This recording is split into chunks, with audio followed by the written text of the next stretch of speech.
আজ আমি আপনাদের শোনাবো ইসলাম বিড়ালকে কেমন করে দেখে। সেই বিষয়ে একটি সুন্দর গল্প। একদিন মদিনায় এক সাহাবীর রাসূল সাল্লাল্লাহু আলাইহি ওয়াসাল্লামকে জিজ্ঞেস করলেন, ইয়া রাসূলুল্লাহ, বিড়াল কি নাপাক?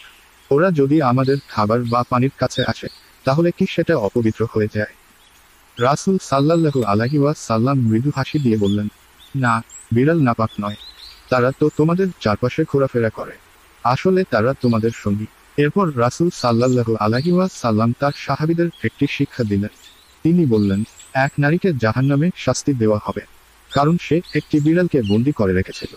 না তাকে খাবার দিয়েছিল, না ছেড়ে দিয়েছিল, যাতে সে মাটি থেকে কিছু খেয়ে বাঁচতে পারে। সাহাবীরা এই কথা শুনে কেঁপে উঠলেন। তারা বুঝলেন, আল্লাহর কাছে একটি ছোট্ট প্রাণীকেও কষ্ট দেওয়া কত বড় অপরাধ। অন্যদিকে এক ব্যক্তি পথ চলতে গিয়ে দেখল একটি কুকুর তৃষ্ণায় কাতর। সে নিজের জুতা দিয়ে কূপ থেকে পানি তুলল এবং কুকুরটিকে খাওয়াল। রাসূল সাল্লাল্লাহু আলাইহি ওয়াসাল্লাম বললেন, আল্লাহ তার এই দয়া দেখে তাকে ক্ষমা করে দিলেন এবং জান্নাত দান করলেন। রাসূল সাল্লাল্লাহু আলাইহি ওয়াসাল্লামের প্রিয় সাহাবী আবু হুরায়রা রাদিয়াল্লাহু আনহুর কথা মনে করি। তার আসল নাম ছিল আব্দুর রহমান ইবনে শাখর, কিন্তু তিনি ছোট বিড়ালকে এত ভালোবাসতেন যে সবসময় সাথে রাখতেন। তাই সবাই তাকে ডাকত আবু হুরায়রা, অর্থাৎ বিড়ালের বাবা। প্রিয় ভাই ও বোনেরা, ইসলাম বিড়ালকে ঘৃণা করে না, বরং আমাদের শেখায় দয়া, মমতা ও ভালোবাসা।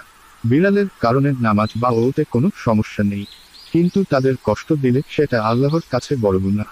রাসূল সাল্লাল্লাহু আলাইহি ওয়াসাল্লাম বলেছেন, যে দয়া করে না তার প্রতি দয়া করা হবে না। তাই আসুন আমরা ছোট প্রাণীদের প্রতিও দয়া ও মমতা দেখাই, যাতে আল্লাহর রহমত লাভ করতে পারি।